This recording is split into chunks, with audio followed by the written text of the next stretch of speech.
ওদের জান এবং মালের নিরাপত্তা মুসলমানদের কাছে খুবই গুরুত্বপূর্ণ একটি বিষয়। আমি আমাদের সম্মানিত ফলোয়ার্স এবং দেশের সর্বস্তরের মানুষের প্রতি উদাত্ত আহ্বান রাখতে চাই যে আমাদের প্রত্যেকের যার যার এলাকার সংখ্যালঘুদের জান মাল, তাদের বাসাবাড়ি, তাদের স্থাপনা এবং উপাসনালয়গুলো যেন সকল প্রকার হামলা, সকল প্রকার আক্রমণ এবং দুষ্ট চক্রের সকল অনাচার থেকে মুক্ত থাকে, নিরাপদে থাকে, বিষয়ে আমাদের প্রত্যেককে সজাগ দৃষ্টি রাখতে হবে। বিশেষ করে আমি মসজিদ কমিটির দায়িত্বশীল এবং সম্মানিত ইমাম খতিবদের প্রতি উদাত্ত আহ্বান রাখতে চাই, আপনাদের মসজিদের মাইকে নিজ নিজ এলাকায় ঘোষণা করুন যে আপনাদের এলাকার সকল প্রকার সংখ্যালঘুরা, হিন্দু হোক, বৌদ্ধ হোক, খ্রিস্টান হোক, তারা প্রত্যেকে যেন নিরাপদে থাকে এবং কেউ যেন কোনোভাবে তাদের প্রতি কোনো প্রকার অবিচার করতে না পারে।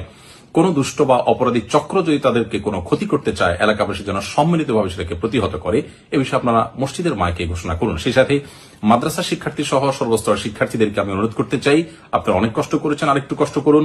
কোনোভাবে সংখ্যালঘুদেরকে অত্যাচার